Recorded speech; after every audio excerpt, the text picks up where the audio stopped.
Buongiorno a tutti e bentornati o benvenuti sul mio canale. Io sono Sara Diani, sono medico, ricercatrice e docente e ebbene sì, per quelli di voi già iscritti vi devo delle spiegazioni. In questo video vediamo come mai avevo smesso di fare video, cosa ho combinato in tutti questi anni, come mai ho deciso di ricominciare e di cosa parleremo in questo canale. Quindi iniziamo subito. Allora, io avevo registrato un po' di video nel 2017 e tra l'altro controllando ho visto che avevo smesso proprio esattamente 2 settimane prima dall'uscita del mio primo libro Medicina Coerente, quindi Sara del passato, complimenti, ottima scelta e ottimo tempismo. Lo dico semplicemente come informazione, siamo a fine aprile del 2025 e spero che tra poco esca la seconda edizione di Medicina Coerente, quindi magari aspettate un attimo a comprarlo. Questo è il mio consiglio, a meno che non vogliate poi fare un confronto, ecco. Quindi avevo fatto alcuni video divulgativi sugli inizi dei temi a me cari e sui quali ho fatto ricerca dal 2009 a oggi. Avevo smesso perché all'epoca, non so se vi ricordate, ma andavano video corti di massimo 4-5 minuti con dei tagli e un montaggio, un format molto diciamo incalzanti, con un ritmo molto veloce che imponevano appunto una certa brevità, e quindi questo era il format dell'epoca. Io né come tipologia di durata né come tipologia di non tanto di linguaggio ma quanto di ritmo e di modalità da utilizzare mi sentivo a casa e mi sentivo nella possibilità di essere autentica. Inoltre c'era il problema oggettivo che discutere di temi molto seri e molto profondi in 4-5 minuti a volte era veramente limitante. Ad esempio avevo un po' accennato alla filosofia della coscienza e ad altri temi fondamentali come l'unione corpo-cervello, corpo-mente e così via, e sinceramente richiedono un altro tipo di approfondimento e di spazio. E quindi questo è il motivo principale per cui avevo smesso. E nel frattempo mi sono adoperata e ho fatto tante cose.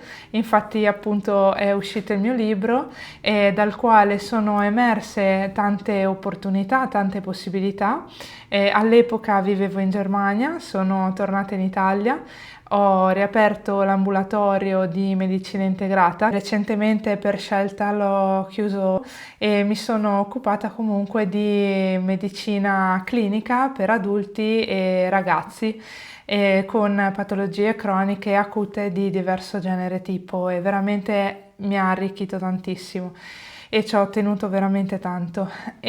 Oltretutto ho continuato con le mie ricerche, infatti dopo aver pubblicato il libro ho anche fatto alcune pubblicazioni scientifiche, quindi ho completato diversi articoli scientifici con alcuni dei modelli che ho presentato nel libro, e inoltre ho pubblicato anche un articolo con il modello di malattie croniche, e questo lo approfondisco poi successivamente perché è importante e ci collega con uno dei motivi per cui ho deciso di riaprire il canale. Inoltre, diciamo, mi sono anche data da fare ulteriormente aprendo nuove aree di ricerca e anche nuove aree di specializzazione clinica. Infatti mi sono nel frattempo specializzata in psicoterapia, in particolare in psicoterapia psicodinamica a indirizzo intersoggettivo costruttivista. Magari in qualche futuro video potrò spiegarvi meglio di che si tratta, e sempre con un focus maggiore sull'adulto.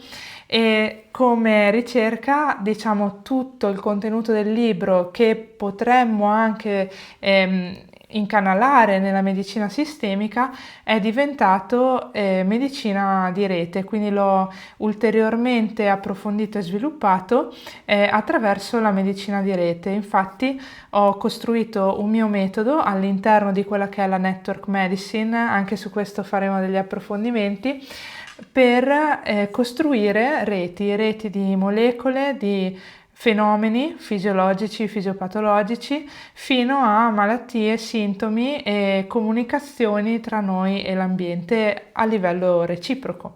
Ho lavorato come consulente nella parte di ricerca e sviluppo e training per diverse aziende farmaceutiche in ambito di medicina integrata. Ho anche insegnato, quindi sono tornata a fare la docente, cosa che avevo iniziato a fare quando ero all'ultimo anno di università. Quindi ho iniziato piuttosto presto e mi sono buttata e mi sono cimentata, e chiaramente poi sia le materie che ho insegnato e che insegno tuttora che le modalità si sono evolute nel tempo, così come si è evoluta tutta la mia pratica e anche la mia vita. Diciamo che chiaramente, anche per motivi comprensibili, siamo portati a condividere soprattutto le nostre esperienze lavorative, no? Anche in queste sedi, e contemporaneamente anche noi come persone ci evolviamo e facciamo tante esperienze che poi anche cambiano il nostro modo non solo di vivere, ma anche di approcciare il lavoro e tutto quanto, insomma. Quindi anch'io ho fatto, in questi anni sono 8, quindi quasi, quindi ho fatto tante esperienze che anche mi hanno cambiata e mi hanno forgiata come persona. Poi, come se questo non bastasse, alla fine del 2022 ho fondato insieme ad altri un'associazione di ricerca dove, oltre a tutte le materie che avevo già approfondito, no? E che avevo già pubblicato in precedenza, quindi a partire dai sistemi complessi, da tutta la visione della complessità della medicina sistemica, l'epistemologia, fino ad arrivare alla filosofia della medicina. E poi quindi avevo costruito anche modelli in questo senso, ad esempio il modello di salute e malattia, la logica del nostro organismo, fino ad arrivare appunto all'unione corpo-cervello, corpo-mente. E poi mi ero occupata anche di coscienza, perché credo fortemente che non si possa spiegare l'essere umano senza spiegare la coscienza, almeno provarci. Sappiamo che sono tutti modelli speculativi, perché ancora non si sa esattamente. E questo, diciamo, ha il lato negativo, che appunto ancora non conosciamo del tutto la realtà, ha il lato positivo, che apre a tanti tipi di esplorazioni diverse e tra l'altro multidisciplinari. E poi mi ero occupata di biofisica, tutto questo è ancora in corso. Ecco, quindi avevo costruito tutto questo, poi appunto, come dicevo, l'ho declinato a livello di network medicine e anche fornendo degli strumenti concreti per sviluppare determinate soluzioni terapeutiche, e ho deciso, insieme appunto ad altri, di fondere tutto questo in un'associazione che si occupa di proprio non solo spiegare e andare avanti in queste ricerche multidisciplinari, quindi spiegare come funzioniamo e qual è la logica della vita, ma anche di continuare con la network medicine e di rappresentare tutto quanto attraverso l'arte, perché nel frattempo mi sono anche appassionata all'arte, e quindi proporremo, perché è un work in progress, se riusciamo magari l'anno prossimo riusciremo a organizzare una mostra di dipinti che nel frattempo sto producendo, e l'arte che creo e che vogliamo proporre è di tipo evocativo, quindi non solo divulgativo. Lo scopo non è tanto di passare dei concetti quanto di poter condividere la meraviglia per appunto l'organizzazione della vita, le sue reti e così via, potendo creare una connessione con l'osservatore, in questo caso chi guarda le opere, ecco. E al momento si tratta di arte visiva, e in futuro speriamo che diventi. L'idea è quella di fare anche arte multimediale, questo dipende da una serie di congiunture che stiamo cercando di costruire, ecco. Quindi questo è un po' il riassunto molto molto breve dell'evoluzione in questi anni. Sicuramente mi sono dimenticata qualcosa. E c'è un ultimo punto fondamentale che è legato, appunto, come dicevo, a quello delle malattie croniche, che è stato un po' un fil rouge sempre sotteso a tutto ciò che ho fatto, perché comunque è una delle mie passioni. e riguarda le reti neurali. La mia passione è partita da lì nel 2009 e l'intelligenza artificiale, quindi dal modello di malattie croniche che avevo già, io l'avevo imparato, sono stata molto fortunata perché me l'hanno insegnato e io poi l'ho approfondito. Non lo svelo in questo video, ci sarà spazio più avanti, però c'è un articolo scientifico che appunto ho pubblicato in merito. Attraverso questo modello che io appunto ho preso tra il 2009 e il 2011 ho avuto poi un'idea.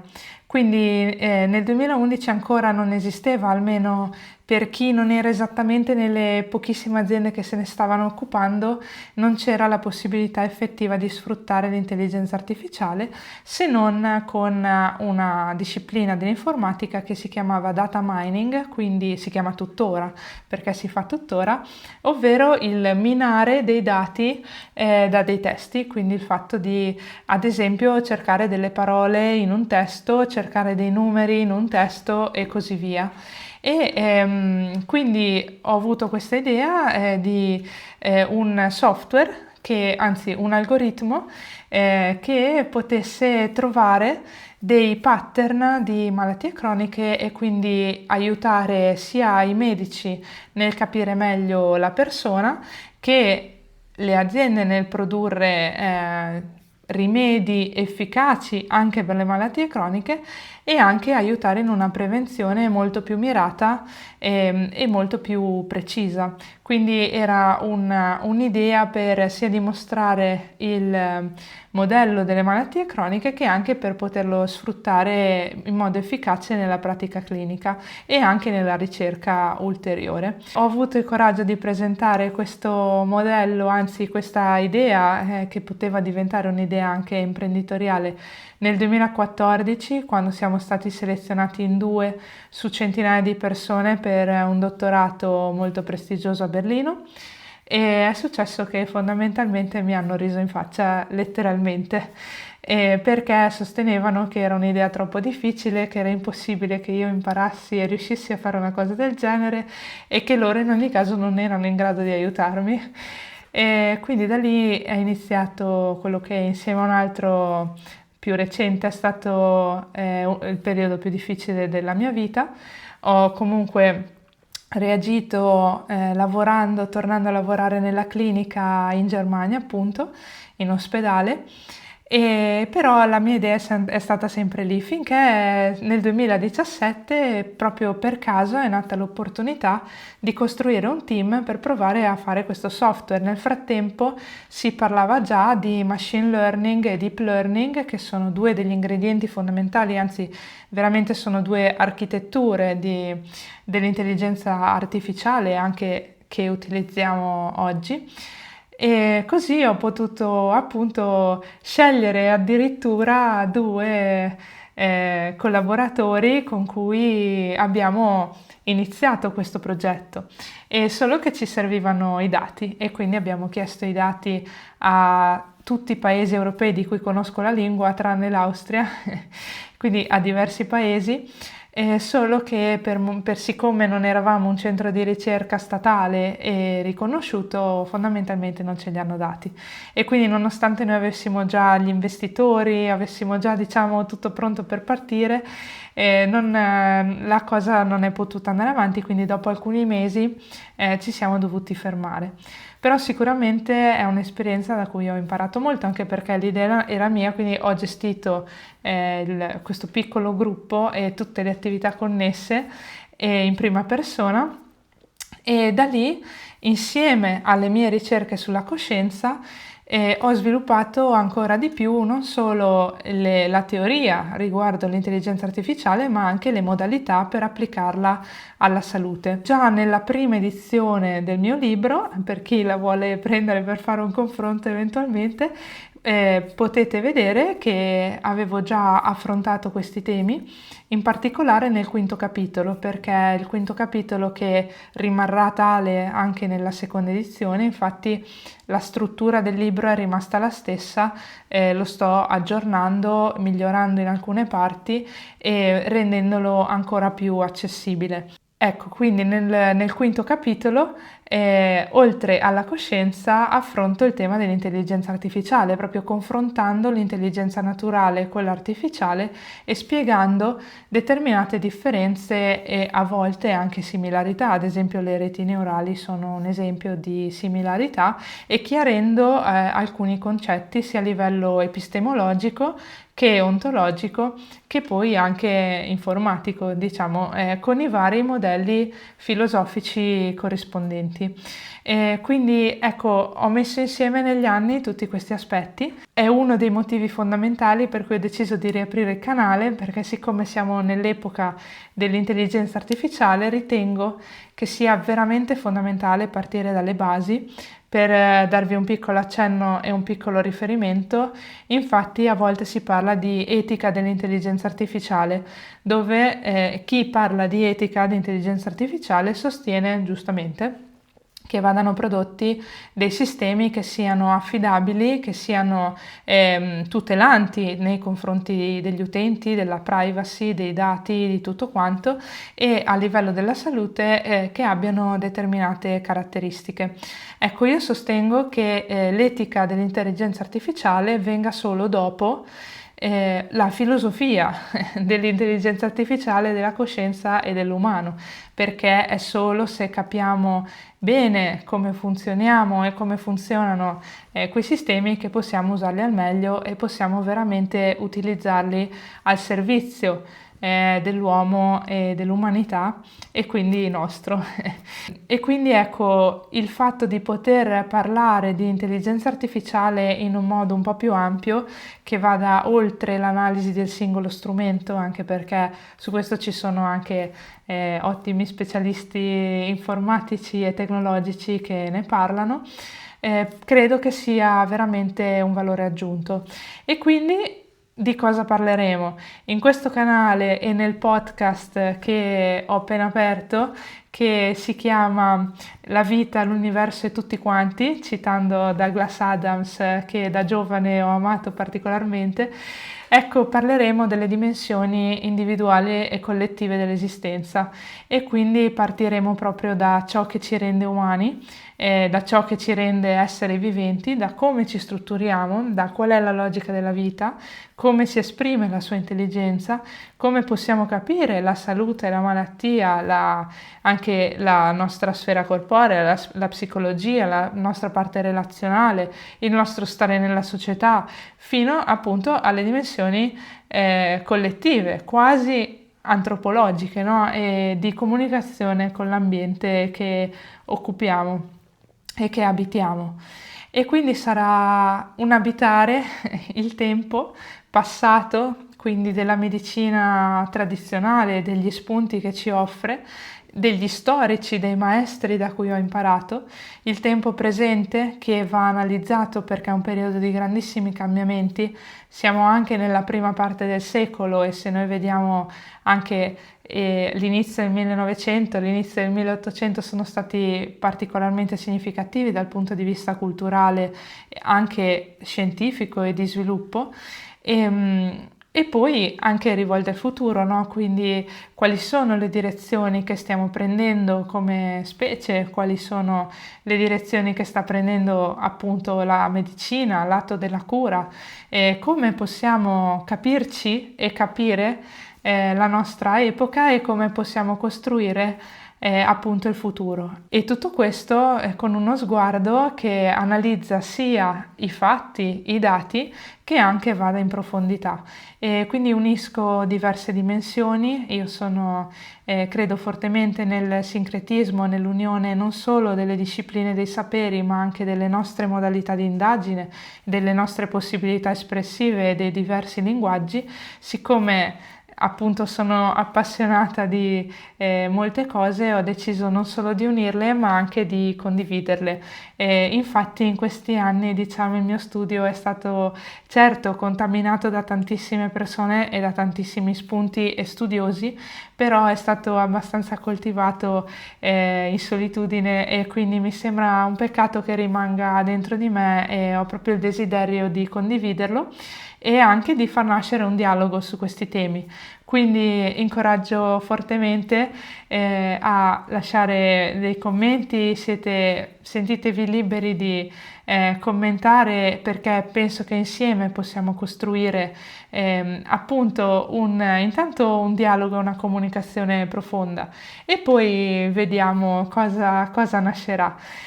Quindi ecco, questo canale serve anche non solo perché io possa dare e condividere quello che ho studiato, imparato e sviluppato negli anni, ma anche perché voi possiate dare il vostro contributo, e quindi in modo che nasca come uno scambio reciproco.